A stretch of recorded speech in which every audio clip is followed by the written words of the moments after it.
Hello, good morning, नमस्कार। आप सभी का स्वागत है स्पिरिचुअलिटी मैटर्स अध्यात्म के मेरे इस चैनल पे। आई होप सब अच्छा कर रहे होंगे अपनी लाइफ में, लाइफ को एंजॉय कर रहे होंगे, सत्रों का आनंद ले रहे थे अभी तक।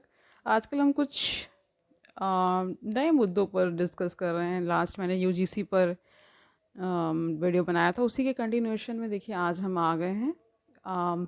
कल का ही वर्डिक्ट है सुप्रीम कोर्ट का कि इस पर रोक लगा दी गई, स्टे लगा दिया गया है, क्योंकि बहुत सारे सवर्ण समाज के लोग, बहुत सारे अन्य संगठन भी इस पर विरोध कर रहे थे कि कुछ क्लियर नहीं है। और मतलब जो लैंग्वेज है, पूरी पूरा जो एक्ट बना, जो ड्राफ्ट बनाया गया है, वो उतना क्लियर नहीं है।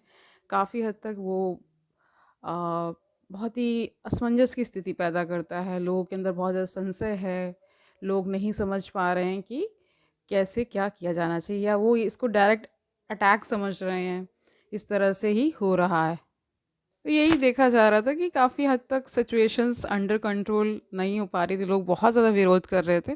जब इतना ज़्यादा देखिए किसी भी एक्ट या रेगुलेशन का विरोध होगा तो निश्चय ही उस पर कोर्ट्स मतलब हस्तक्षेप करती हैं। बहुत सारे रेट्स पिटिशंस भी इसी बीच दाखिल हो गए, है ना। ये सारी चीज़ें हुई।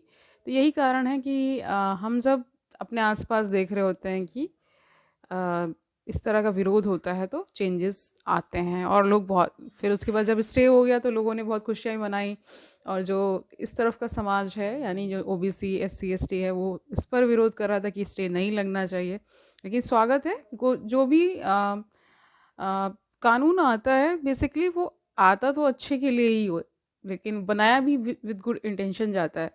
लेकिन जो ऐसे लोग हैं बहुत सारे, मतलब जो इस फील्ड के एक्सपर्ट्स होते हैं, है ना, जो आपके लॉयर्स होते हैं, कुछ ना कुछ लैप्सेस ढूंढ ही लेते हैं, या कुछ ना कुछ खामी उसमें निकल ही आती है। ऐसा देखा गया है, हाँ, अक्सर ऐसा हुआ है। और ये कोई इसमें कोई कुछ नया नहीं है। देखिए, इससे पहले जब फार्मर से रिलेटेड जो कानून आए थे वो भी वापस लेने पड़े थे, क्योंकि बहुत ज़्यादा प्रोटेस्ट हो रहा था। उनको भी लग रहा था कि हमारे हितों का ध्यान नहीं रखा गया, हमारे हितों का ख्याल नहीं रखा गया, इसलिए फिर सरकार को वो सब नियम कानून वापस लेने पड़े थे।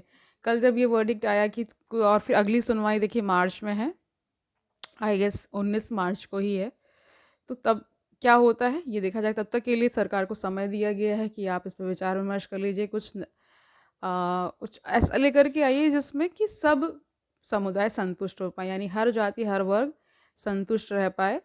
और एक मिनिमम कह सकते हैं, मतलब जोड़ा जा सकता है कि एक मिनिमम वो स्थिति यानी हो सकती है जहाँ पे सब संतुष्ट हो सकें, यानी कि उनके हितों का, S C S T O B C के हितों का भी, और अन्य जो लोग हैं, जो थर्ड जेंडर की बात हो रही है, जो आपके विकलांग दिव्यांग जो लोग होते हैं उनके लिए, है ना, डिसेबिलिटी अगर किसी को है उसके लिए, उनके लिए जो बहुत सारे प्रोटेक्शन मेजर्स लिए जाते हैं, ये सारी चीज़ें, है ना।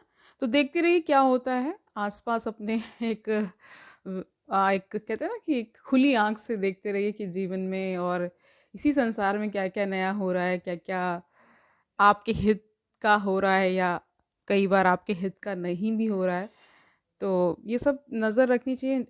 ये हॉट टॉपिक्स रहते ही रहते हैं कि रिजर्वेशन का जैसे इशू है, रिजर्वेशन का इशू है, प्लस जो कॉन्स्टिट्यूशन में, यानी हमारे संविधान में बहुत सारे ऐसे प्रावधान किए गए जो विमेन की बहुत सारी प्रोटेक्शन के लिए है, उनकी राइट्स के, है ना, रेस्टिट्यूशन के लिए है, उनके बहुत सारे ऐसे अधिकारों के लिए है, ताकि वो अपना जीवन ठीक से जी पाएँ और वो मुख्य धारा से जुड़ पाएँ। मुख्य धारा देखिए वो है जहाँ पे, ऐसे आप देखते होंगे ना, बहुत लोग बहुत आगे बढ़ गए, बहुत लोग बहुत पीछे रह गए। तो जो पीछे रह गए उनको वहाँ से जोड़ना कि वो भी इनोवेशन, नवाचार ये सब कर पाएँ, अच्छी एजुकेशन ले पाएँ, ये सारी चीज़ें। देखिए, पहले महिलाओं को तो एजुकेशन का भी अधिकार नहीं था, है ना। पहला जो स्कूल खोला गया वो सावित्रीबाई फुले द्वारा खोला गया, महात्मा फुले द्वारा खोला गया, और उसमें भी उनको कितना सारा क्या झेलना पड़ा था, बहुत बहुत ज़्यादा अपमान, है ना। उनके घर से भी देखिए उनको निकाल दिया गया था, क्योंकि उस प्रकार का समाज था। समाज देखिए एक दिन में तो बदलता नहीं है, उसके लिए बहुत समय लगता है। और ये जो जाति व्यवस्था है, एमन श्री ने, क्योंकि मैं सोशोलॉजी की भी स्टूडेंट रही हूँ, तो एमए सोशोलॉजी मैंने किया हुआ है, मेरा नेट भी उसी में है। तो उसमें भी एम.एन. श्रीनिवास कहते हैं जाति है जो जाति नहीं है। इसीलिए इतना सारा आपको उनके लिए नियम कानून लाने पड़ते हैं ताकि उनके हितों का भी संरक्षण हो पाए। ठीक है? तो आज ये स्पिरिचुअल चैनल ज़रूर है, लेकिन हम इसमें बहुत सारे ऐसे मुद्दों को भी डिस्कस करते हैं जो हमारे रोज़मर्रा की ज़िंदगी से जुड़े हुए हैं। केवल अ, अगर वो जो ग्रंथ भी आप पढ़ रहे हैं, अगर वो प्रेजेंट से कनेक्ट नहीं हो रहा, तो फिर आप उस पर विश्वास, उस पर वो कैसे कर पाएंगे कि ये हमारे लिए कैसे यूज़फुल हो पाएगा, है ना? तो ये सारी बातें भी जानते रहिए और पुरानी वीडियोस को भी देखते रहिए। कल मिलते हैं, तब तक के लिए आनंद से पढ़िए, जो भी आप पढ़ रहे हैं अपना बहुत सारा ख्याल रखिए। ठीक है, कल मिलते हैं, तब तक के लिए हरिओम तत्सत।